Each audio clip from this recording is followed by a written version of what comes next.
मुझे खुद को ही खत्म कर लेना बेस्ट है मेरे लिए, क्योंकि जो मैं पैसे कमा रहा हूँ उसी से मैं अपने दुश्मन को बलवान बना रहा हूँ। वही पैसे मुझे ही बर्बाद करने के लिए यूज हो रहे हैं। माफ करना, जिस उम्र में मुझे अपने मम्मी पापा का सहारा बनना था, उस उम्र में उन्हें हमेशा के लिए दुख देके जा रहा हूँ ऐसा। तो सॉरी। और बाकी आप लोग जो देख रहे हैं सब आपका कल्याण हो। मेरे मरे हुए शरीर के आसपास मेरी पत्नी या उसका परिवार की तरफ से कोई नहीं आना चाहिए। मेरा अस्थि विसर्जन तब तक नहीं होना चाहिए जब तक मेरे हरासर्स को पनिशमेंट नहीं मिलता है। देखो भाई, यहाँ पे मैं कोई जस्टिस वस्टिस की बात नहीं करने वाला हूँ। प्लीड फॉर जस्टिस या कोई जस्टिस के लिए प्लीड ही नहीं करने वाला हूँ, क्योंकि वैसे भी कहाँ मिलता है ये।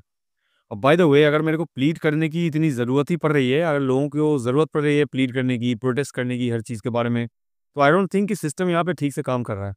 कॉमन सेंसिकली अगर इस चीज़ को देखो, तो जहाँ पे हमें प्रोटेस्ट करने की ज़रूरत पड़ रही है इतना ज़्यादा, इतना भारी मात्रा में हर चीज़ को लेके, इससे पहले भी जितने केसेस हैं, जितने भी बड़े बड़े प्रोटेस्ट हुए हैं, उसके पीछे एक ही मतलब है, एक ही कारण है होता है भाई, कि भाई हमें पता है, कहीं ना कहीं हमें अंदर ही अंदर अब जानते हैं इस सब चीज़ों के बारे में, या सिस्टम के बारे में हमें इतना नॉलेज आ चुका है, जहाँ पे हमें लगता है कि शायद जस्टिस नहीं मिलने वाला है, या सिस्टम सही से काम नहीं कर रहा है। इसलिए तो भाई लोगों को निकलने की ज़रूरत पड़ रही है। नहीं तो क्यों निकलेंगे लोग? क्यों इन सब इतना टाइम वेस्ट करके, इतना सब कुछ करके, बाहर निकल के मोर्चा वोर्चा बना के, इतना प्रोटेस्ट करके, आग लगा के क्या होता है? क्योंकि अल्टीमेटली डीप डाउन हम सभी लोगों को पता है कि यहाँ पे शायद ठीक से काम नहीं कर रहा है। इसलिए हमें थोड़ा सा पॉलिश देने की कोशिश करते हैं इस चीज़ को, कि थोड़ा सा चलो घिस लेते हैं, शायद कुछ हो जाए, शायद अंदर से कुछ निकल जाए। लेकिन अल्टीमेटली जो लग रहा है हमें, यहाँ पे हमें जस्टिस एक्सपेक्ट ही नहीं करना चाहिए। पिछले कुछ केसेस में देख लो, पुणे कार क्रैश केस, उसके बाद क्या हुआ भाई किसी को कोई पता नहीं है। आरजीकर केस में जो कोलकाता में हुआ, उसका भी कोई आता पता अभी तक नहीं है। सब कुछ हो गया भाई, दफन हो गया हर चीज़ का। ये केस भी जो चल रहा है अतुल सुभाष का, यहाँ पे मुझे शायद नहीं लगता कि किसी भी तरह का जस्टिस मिलेगा या नहीं मिलेगा। इसका प्रोबेबिलिटी बहुत ही डेंजरस है, जो कि अगर मैं बताऊँगा तो भाई तुम लोगों को भी पता है कि ये सच है, लेकिन मैं शायद बताना नहीं चाहूँगा अभी के लिए। चलो देखते हैं कि क्या होता है, क्योंकि भाई जस्टिस एक्सपेक्ट करोगे कैसे? यहाँ पे तुम्हें एक चीज़ समझना होगा। अब भाई आते हैं रियलिटी पे। रियलिटी कुछ ऐसा है ना, ये देखो ऊपर एक जगह होता है, ऊपर से वो लोग नीचे देखते हैं, नीचे कुछ भी चल रहा हो, कितना भी आग लग रही है, कितना भी चिल्ला रहे हैं लोग, कितना भी कुछ कर रहे हैं, पागल हो रहे हैं, ठीक है, कितना भी प्रोटेस्ट चल रहा है, कितना भी इन्फ्लुएंसर्स वीडियो बना रहे हैं, कंटेंट बना रहे हैं, लेकिन अल्टीमेटली उसका कोई रिजल्ट ऊपर तक पहुँच नहीं रहा है। मतलब हीट जो है ना नीचे का, वो ऊपर तक जा ही नहीं रहा है, तो ज़्यादा फ़र्क नहीं पड़ने वाला है। मैं इसीलिए कह रहा हूँ कि जस्टिस प्लीड करने से यहाँ पे मुझे लगता नहीं कि ज़्यादा कुछ होने वाला है। इससे पहले से कम प्रोटेस्ट नहीं हुए हैं भाई। कितने भी प्रोटेस्ट हों, कितने भी जस्टिस के बारे में हम चिल्लाएं, कितने भी चीज़ें कर लें, कितना भी हम कुछ भी कर लें, ऊपर कोई फ़र्क नहीं पड़ रहा है। ऊपर कुछ लोग बैठे रहते हैं, कुछ मतलब सेक्शन ऑफ लोग या परसेंटेज ऑफ लोग, जिनको घंटा फ़र्क नहीं पड़ता है कि लोगों के साथ क्या हो रहा है, लोगों की ज़िंदगी में क्या चल रहा है, लोगों के साथ क्या अनफेयर चीज़ें हो रही हैं, क्या बुरी चीज़ें हो रही हैं, सोसाइटी का वेलफेयर, लोगों के वेलफेयर, घंटा भाई हमें कोई फ़र्क नहीं पड़ता।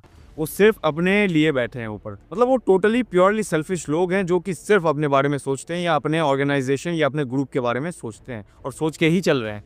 तो भाई तुम्हारे साथ क्या हो रहा है इन पब्लिक लाइफ, कोई फ़र्क नहीं पड़ता उनको।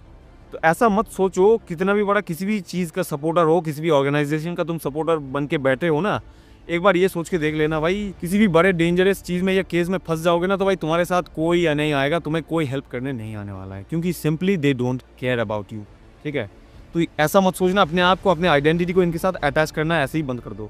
मैंने देख लिया भाई, सभी लोगों ने देख लिया कि कौन किसके बारे में कितना केयर करता है। हर चीज़ हमारे सामने ट्रांसपेरेंट है और क्लैरिटी के साथ हम देख सकते हैं। देखो एक बात तो तुम्हें एक्सेप्ट करना होगा, जिसके साथ जो हो गया उसको हम रिवर्स नहीं कर सकते, जिसके साथ जो भी आज तक हुआ है उसको भी हम रिवर्स नहीं कर सकते, लेकिन एक चीज़ हम कर सकते हैं, अगर हम ये चाहते हैं कि हमारे साथ ऐसा ना हो, और हमारे घर वालों के साथ ऐसा ना हो, या हमारे क्लोज दोस्तों के साथ ऐसा ना हो, या किसी भी इंसान के साथ जिसको हम चाहते हैं, जिसको हम ज़िंदगी में प्यार करते हैं, जो भी हमारी ज़िंदगी में अपने हैं या क्लोज़ लोग हैं, अगर उनके साथ ऐसा ना हो, अगर हम ऐसा चाहते हैं, तो शायद हम इन सब चीज़ों से सीख सकते हैं, बस और कुछ नहीं कर सकते। देखो आज मेरा इस वीडियो को बनाने का पर्पस एक ही है, तुम लोगों को सावधान करना, तुम लोगों को कुछ चीज़ों के बारे में समझाना या बता देना पहले से, ताकि तुम इन सब चीज़ों के बारे में सावधान हो सको, या बहुत सारी चीज़ें तुम्हें समझ में आए, ताकि इन सब प्रॉब्लम्स में पड़ने का तुम्हारे चांसेस एकदम मिनिमम हो। यहाँ पे कुछ चीज़ें हैं जो तुम्हें कंसिडर करने ही पड़ेंगे। यहाँ पे तुम्हें रियलिटी के हिसाब से चलना होगा, रियलिटी के हिसाब से तुम्हें एक्शंस लेना पड़ेगा, और रियलिटी के हिसाब से ही सोचना पड़ेगा। रियलिटी के साथ क्लोज बनने की कोशिश करो, जितना हो सके आज से शुरू कर दो, रियलिटी के बारे में नॉलेज गेन करो कि भाई रियलिटी में क्या होता है, दुनिया में क्या चल रहा है, दुनिया कैसी चलती है, मेरे को क्या करना चाहिए, मैं कौन हूँ, मेरे साथ क्या क्या हो सकते हैं, मैं किस जगह पे हूँ अपनी ज़िंदगी में। ठीक है, यहाँ पे रियलिटी कुछ ऐसा है कि तुम्हें जस्टिस नहीं मिलने वाला है, या जस्टिस मिलना तुम्हारे लिए बहुत ज़्यादा मुश्किल है अगर तुम्हारे पास बहुत ही बड़े बड़े या अच्छे कनेक्शंस ना। सेकंड भाई, अगर तुम बहुत ज़्यादा अमीर ना हो तो मतलब उस लेवल का ही अमीरी तुम्हारे पास होना चाहिए या पैसा होना चाहिए। या तो भाई एक और चीज़, थर्ड ऑप्शन तुम्हारे पास रहता है। अगर दोनों ही ऑप्शन तुम्हारे पास नहीं है तो थर्ड ऑप्शन ये है कि भाई अपनी ज़िंदगी में जितना हो सके सावधान रहो, जितना हो सके सोच समझ के काम करो। जो भी तुम एक्शंस ले रहे हो, जो भी चीज़ें कर रहे हो, जिसके साथ भी इंटरेक्शंस कर रहे हो, हर चीज़ के बारे में तुम्हें सोच समझ के चलना होगा। जैसे अगर हम इस केस की बात करते हैं तो यहाँ पे एक इंसान चला गया हमें इंपॉर्टेंट मैसेज देते हुए कि भाई हमें क्या करना चाहिए, हम कौन से सिचुएशंस में पढ़ सकते हैं, हम क्या क्या हमें करना चाहिए, क्या क्या हमें सोचना चाहिए, और अगर हम नहीं करते हैं सोच समझ के काम तो हमारे साथ क्या क्या अंजाम हो सकता है, कितने लेवल पे डेंजरस चीज़ें हमारे साथ हो सकती हैं, और हम as man in this country कितने ज़्यादा वल्नरेबल हैं। भाई किसी भी इंसान के साथ अगर तुम रिलेशनशिप में जाना चाहते हो या जाने की सोच हो तो भाई सबसे पहले तुम्हें ह्यूमन बिहेवियर के बारे में बहुत ज़्यादा जानना पड़ेगा, क्योंकि अल्टीमेटली तुम जिंदगी में ह्यूमंस के साथ ही काम करने वाले हो। तो भाई तुम्हें ह्यूमन बिहेवियर जानना बहुत ज़्यादा इंपॉर्टेंट है तुम्हारे लिए। रिलेशनशिप्स के बारे में, रिलेशनशिप के डायनामिक्स के बारे में, क्या क्या चलता है रिलेशनशिप में, लोगों के सेकंड हैंड एक्सपीरियंसेस से सीखो, ऑब्जर्व करो लोगों को, अपने एक्सपीरियंस से भी सीख सकते हो। और आजकल तो सोशल मीडिया का ज़माना है भाई, सोशल मीडिया पे भी देख सकते हो बहुत सारे कितने केसेस होते हैं, जैसे कि ये केस। तो इन सब चीज़ों से तुम्हें कुछ नहीं भाई, थोड़ा सा सतर्क रहना है, थोड़ा सा सीखना है, ऑब्जर्व करना है, ताकि तुम ऐसे इंसान के साथ ऐसे झंझट में ना पड़ो या चांसेस बहुत ही मिनिमम हो। जब तुम ह्यूमन बिहेवियर के बारे में जानोगे, जब तुम्हें क्लैरिटी होगा कि लोग कैसे काम करते हैं, लोग कैसे बिहेव करते हैं, कौन से मोमेंट में कौन सा इंसान कैसे पलटी मार सकता है या कौन से मोमेंट में कैसा कर सकता है, कितने ख़राब चीज़ें करने के केपेबल है एक इंसान, ये हर चीज़ के बारे में तुम्हें जानना पड़ेगा भाई।